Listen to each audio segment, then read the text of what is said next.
بسم اللہ الرحمن الرحیم۔ السلام علیکم ناظرین، میں ہوں شاہد جاوید دستگوی۔ ناظرین، army chief general Syed Asim Munir نے کہا ہے کہ کامیابی پاکستان کا مقدر ہے۔ غیر قانونی مقیم غیر ملکی پاکستان کی سلامتی اور معیشت کو بری طرح متاثر کر رہے ہیں۔ ISPR کے مطابق army chief general Syed Asim Munir نے پشاور کا دورہ کیا، جہاں انہیں سیکیورٹی کی مجموعی صورتحال اور انسداد دہشت گردی کے خلاف کارروائیوں پر بریفنگ دی گئی۔ آرمی چیف کی آمد پر کور کمانڈر پشاور نے ان کا استقبال کیا، انہیں غیر قانونی مقیم غیر ملکیوں کی وطن واپسی اور نئے ضم شدہ اضلاع میں سماجی اور اقتصادی ترقی کی پیش رفت پر بھی بریفنگ دی۔ آرمی چیف نے انسداد دہشت گردی کی مختلف کارروائیوں میں بہادری کا مظاہرہ پیش کرنے والے افسران اور جوانوں سے بھی ملاقات کی اور ان کی بے مثال کارکردگی کو سراہا۔ اس موقع پر army chief general Syed Asim Munir نے کہا کہ قوم کو مسلح افواج کی کارکردگی پر فخر ہے۔ پاک فوج مادر وطن کی حفاظت کا فریضہ خون کے آخری قطرے تک ادا کرتی رہے گی۔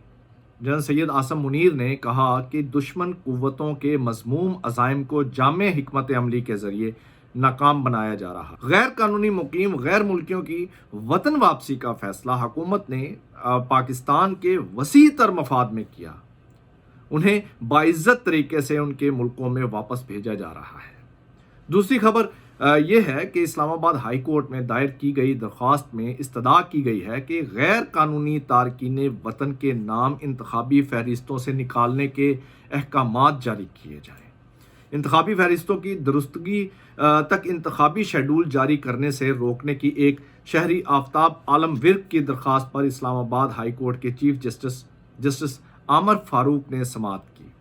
درخواست گزار نے موقف اختیار کیا کہ کثیر تعداد میں افغان باشندوں کو غیر قانونی شناختی کارڈ جاری کیے گئے۔ ملک بھر میں افغان باشندوں کو واپس افغانستان جانے کا حکم دیا گیا۔ خبروں میں آیا ہے کہ سعودی عرب اور دیگر ملکوں میں ہزاروں جعلی شناختی کارڈ افغانیوں کو جاری ہوئے۔ درخواست میں استدعا کی گئی کہ غیر قانونی تارکین وطن کا نادرا کے ریکارڈ میں اندراج کیا گیا جو انتخابی فہرستوں میں شامل ہیں۔ ایسے افراد جنہوں نے فراڈ سے قومی شناختی کارڈ بنوائے، ان کے نام انتخابی فہرستوں سے حذف کیے جائیں۔ درخواست گزار نے استدعا کی کہ غیر قانونی تارکین وطن کے نام انتخابی فہرستوں سے نکالنے کے احکامات جاری کیے جائیں۔ پاکستان میں رہنے والے غیر قانونی مہاجرین کے شناختی کارڈ منسوخ اور بلاک کرنے کے احکامات بھی جاری کیے جائیں۔ نادرا کو حکم دیا جائے وہ جعلی شناختی کارڈ ڈیلیٹ کر کے الیکشن کمیشن کو آگاہ کرے۔ پٹیشن کے زیر التوا ہوتے ہوئے الیکشن کمیشن کو شیڈول جاری کرنے سے روکا جائے۔ عدالت نے درخواست گزار کو الیکشن کمیشن میں دی گئی درخواست کو ریکارڈ میں رکھنے کی ہدایت کرتے ہوئے کہا کہ آپ الیکشن کمیشن کو دی گئی درخواست کو ساتھ لگائیں، اس پر جلد آرڈر کا کہہ دیں گے۔ ناظرین، آج کے دن کی یہ دونوں خبریں انتہائی اہمیت کی حامل ہیں جو پاکستان کی سالمیت، سیاست اور معیشت سے جڑی ہیں۔ اس بات میں کوئی دو رائے نہیں کہ اپنی جغرافیائی اور نظریاتی سرحدوں کی حفاظت کسی بھی ریاست کا بنیادی فریضہ ہوا کرتا ہے۔ کسی بھی ملک میں غیر قانونی طور پر مقیم افراد دو طرح کے ہو سکتے ہیں۔ ایک وہ جو اس ملک میں داخل ہی غیر قانونی طریقے سے ہوئے، یعنی ویزا یا اجازت نامے کے بغیر داخل ہوئے ہوں۔ دوسرے وہ جو داخل تو قانونی طور پر ہوئے ہوں لیکن اپنے قیام کی عارضی مدت ختم ہونے کے بعد غیر قانونی طور پر میزبان ملک میں رک گئے ہوں۔ غیر قانونی طور پر مقیم افراد کو ملک بدر کرنا کوئی انہونا کام نہیں ہے، اور نہ ہی اس روایت کا آغاز پاکستان سے ہونے جا رہا ہے۔ دنیا کا ہر چھوٹا بڑا ملک اس قانون کو اپنائے ہوئے ہے، نہ صرف اپنائے ہوئے ہے بلکہ اس پر سختی سے عمل پیرا بھی ہے۔ دنیا کی تاریخ ایسی مثالوں سے بھری پڑی ہے جہاں مقامی افراد، کلچر اور وسائل کے تحفظ کے لیے غیر قانونی طور پر مقیم غیر ملکیوں کو ملک بدر کیا جاتا ہے۔ اور تو اور دور جدید میں امریکہ جیسے بڑے ترقیاتی اور انسانی حقوق کے علم بردار مانے جانے والے ملک میں بھی غیر قانونی طور پر مقیم غیر ملکیوں کے انخلاء کے لیے قومی سطح پر پالیسی سازی کی کوششیں ہو رہی ہیں۔ حالانکہ ایک حالیہ سروے کے مطابق امریکہ میں مقیم غیر ملکی جو غیر قانونی طور پر وہاں پہ مقیم ہیں، ان کی معیشت کو سہارا دینے کے حوالے سے بڑی خدمات ہیں، سستی لیبر مہیا کرنے کا باعث بنتے ہیں۔ وہ ترقی پذیر ممالک کے لیے غیر قانونی پناہ گزینوں کا بوجھ برداشت کرنا از حد مشکل ہوتا ہے، بالخصوص اس وقت جب یہ پناہ گزین قانون کا احترام کرنے والے تعلیم یافتہ اور ہنرمند افراد پر مشتمل نہ ہوں، بلکہ جرائم میں اضافے، آبادی میں اضافے، معیشت پر بوجھ اور سیاسی افراتفری کا باعث بن رہے ہوں۔ افغانستان پر روسی جارحیت کے وقت پاکستان سمیت چند دیگر ممالک نے اپنی سرحدیں افغان عوام کے لیے کھول دی تھیں۔ اس عمل کے پیچھے سراسر بھائی چارے، نیکی اور مدد کے جذبات کار فرما تھے۔ پاکستان جیسی ترقی پذیر معیشت کے لیے یہ بوجھ گنجائش اور صلاحیت سے زیادہ تھا، لیکن اس کے باوجود کسی نہ کسی طرح اس قربانی کو جاری رکھنے کی حتی المقدور کوشش کی گئی۔ 40 سال سے پاکستان افغان مہاجرین کا بوجھ اٹھائے ہوئے ہے۔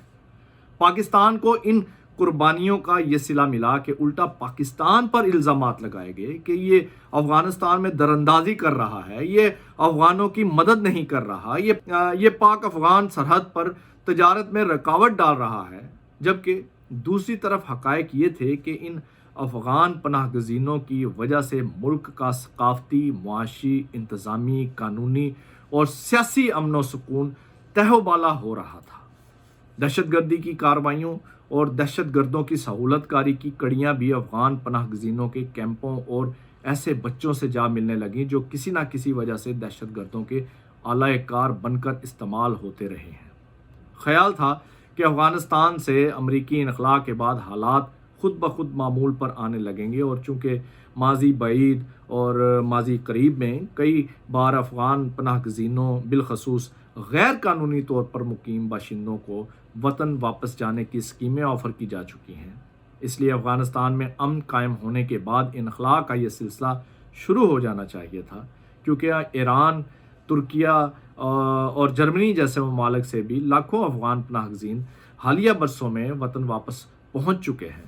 لیکن دیکھنے میں آیا ہے کہ حالات نے بالکل غیر متوقع طور پر ایک نئی کروٹ لی اور افغان پناہ گزینوں نے کھلم کھلا غیر قانونی اور ریاست مخالف سرگرمیوں میں حصہ لینا اور ایسے بیانیوں کے فروغ کے لیے کوششیں شروع کر دیں جو پاکستان کی سالمیت کے لیے ایک بڑا خطرہ تھا۔ رواں برس جنوری سے لے کے اب تک ہونے والے 22 خودکش دھماکوں میں سے 12 میں افغان پناہ گزینوں کے ملوث ہونے کے شواہد مل چکے ہیں۔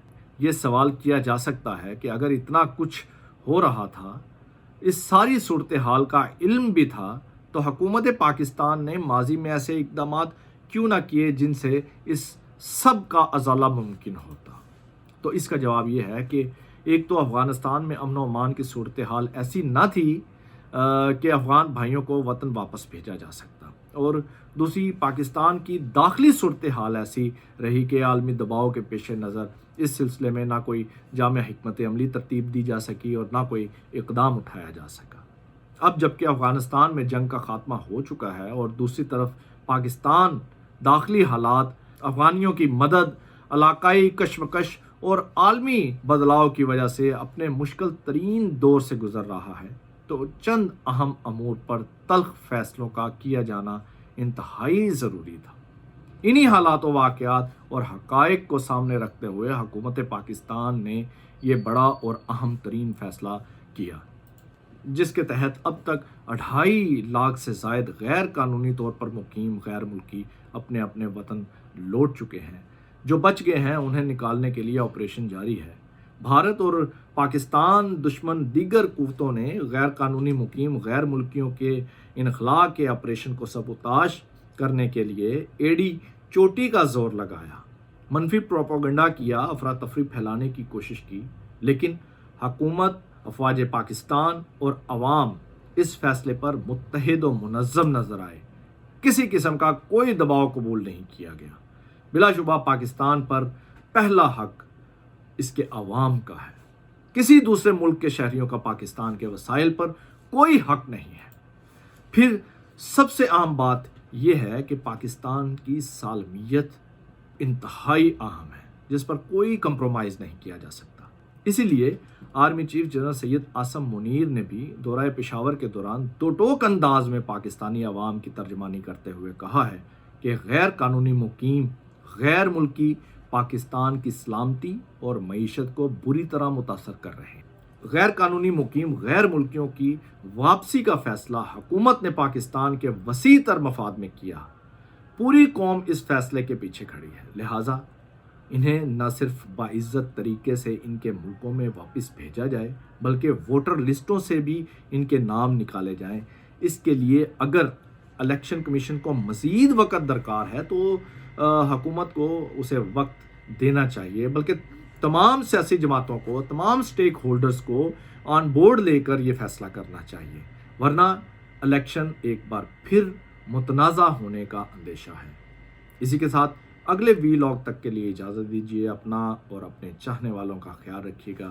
اللہ حافظ۔